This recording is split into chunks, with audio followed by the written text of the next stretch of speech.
I was born into this life. I suffered for it. And reaped the rewards. I could tell you that I didn't want it. That I tried to get out. But I got no reason to lie anymore.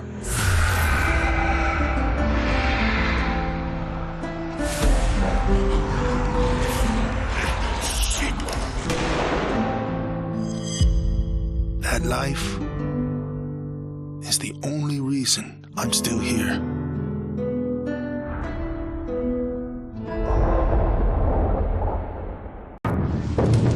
We're so small, really. Insignificant. In the grand scheme, one life means so little. You dedicate yourself to a principle. But in the end, it's out of your control.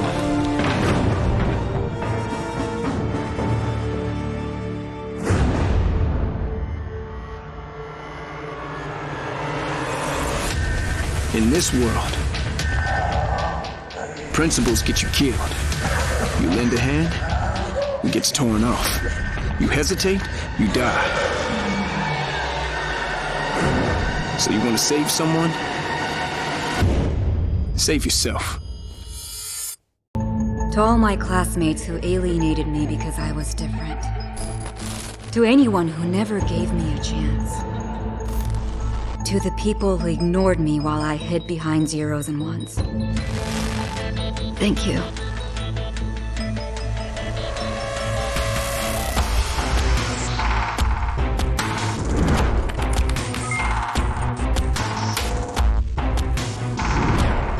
Without you, I would never have made it this far.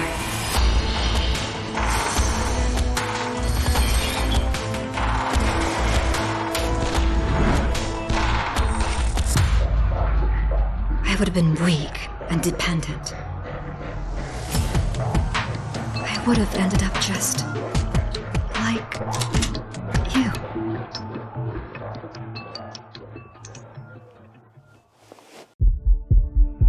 There's never a moment when you forget. It's there when you fall asleep and when you wake up. You keep going over the things you should have done. I should have stayed home that day. I should have held on.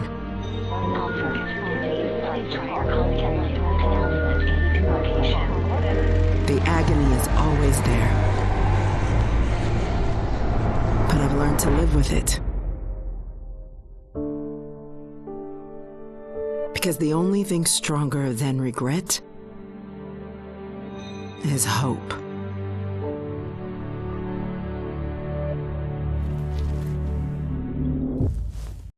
There were moments when men's cruelty could not be explained. It had to be seen.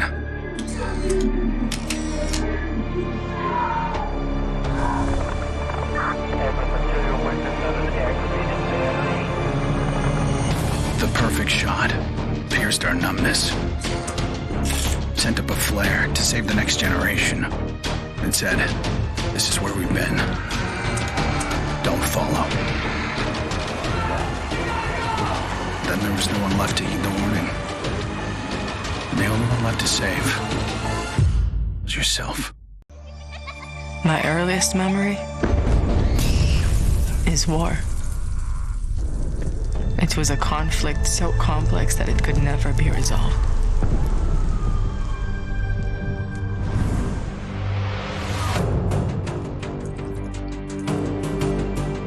But this war isn't complicated.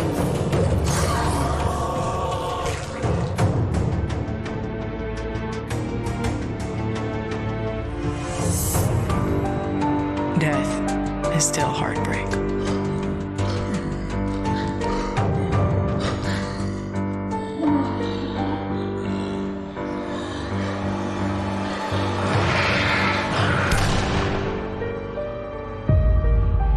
But a kill is a kill.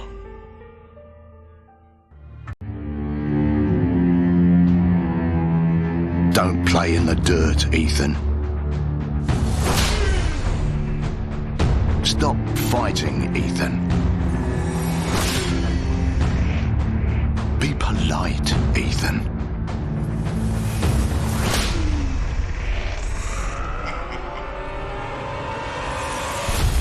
We can suppress the animal instincts all we want, bury them under layers of polish.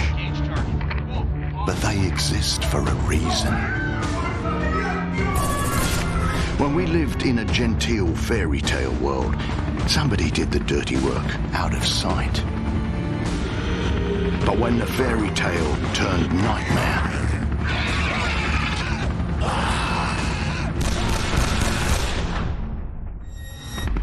those instincts were the only thing that kept us alive.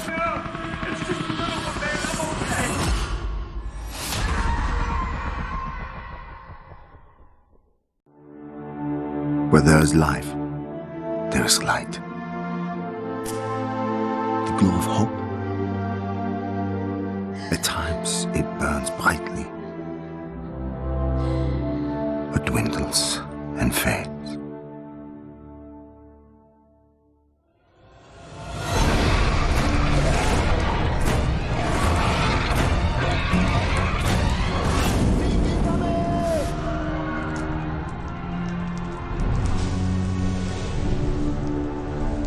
Once it is lit, we must never let it die.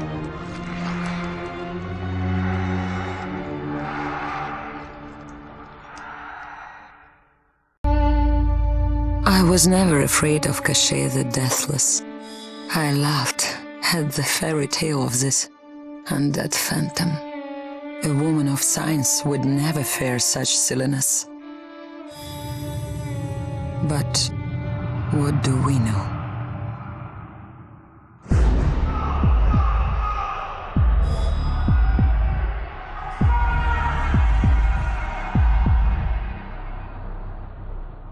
Science cannot explain what I've seen. And in the face of such horror, there is no logic.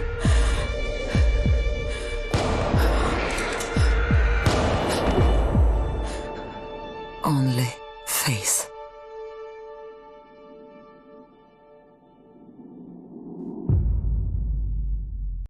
I was just a boy when the Soviet Union collapsed.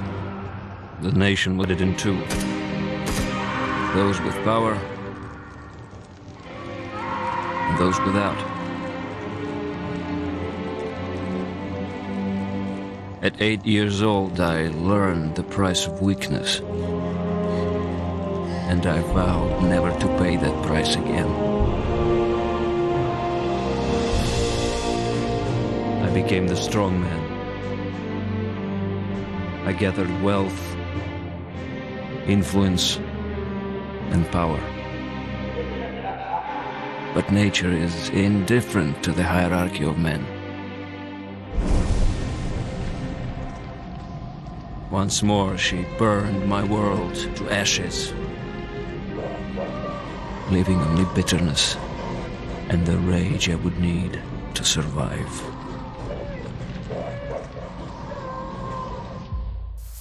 People don't believe something can happen until it does. They live in cheerful ignorance of the coming storm. I could see nothing else. When it finally arrived, I felt relief. At least now the danger had taken shape. Now I had a target.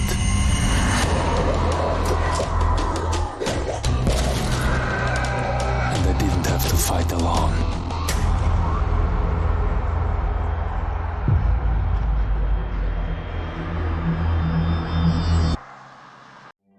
I will not be welcome in the kingdom of heaven. That fate was never in the cards for a man like me.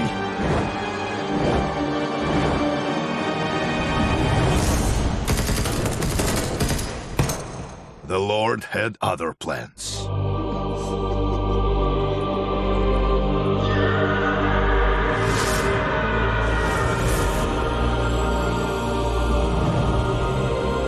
I have made my peace with God.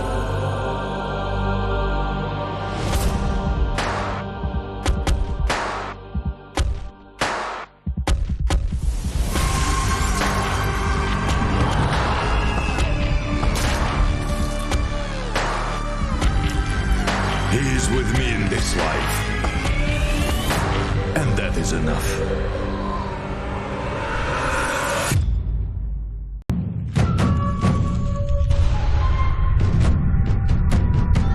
I was 11 years old the first time I felt the ground shake.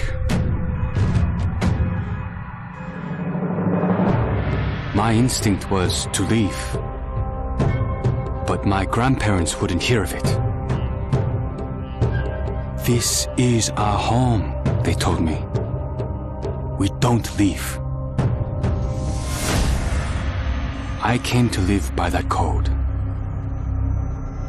Earthquakes, tsunamis, typhoons, they're all part of life here. We accept them. We don't leave. When the evacuation was announced, I rejected it. This wasn't our way. Then I saw them. And I understood. This wasn't another disaster. This was a war.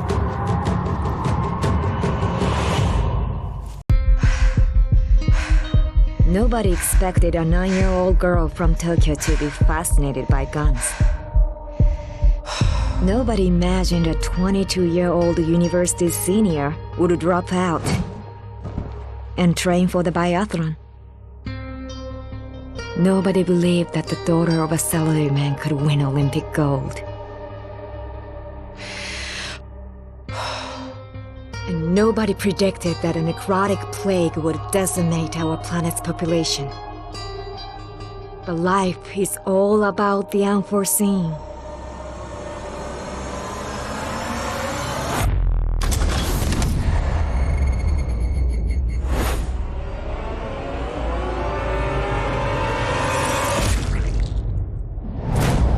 And nobody saw me coming either.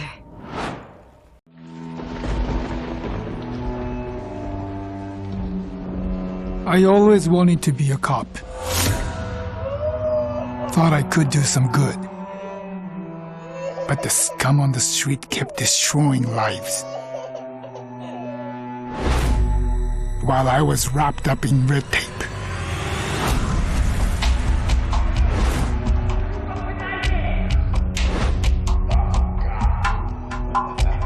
Shackled by senseless laws. The virus stripped all that away, left us to fend for ourselves. And finally, the chains were off.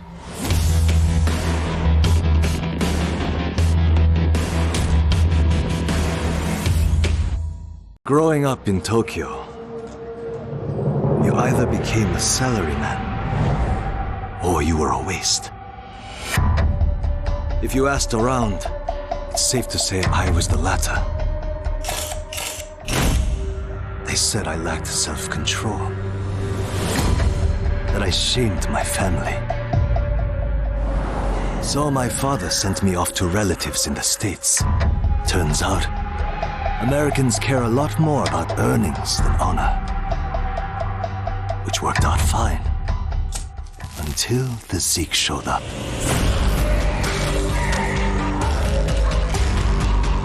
The Japanese decided to evacuate. They didn't have the firepower to fight. But I had special skills. So when everyone else was leaving, I went home.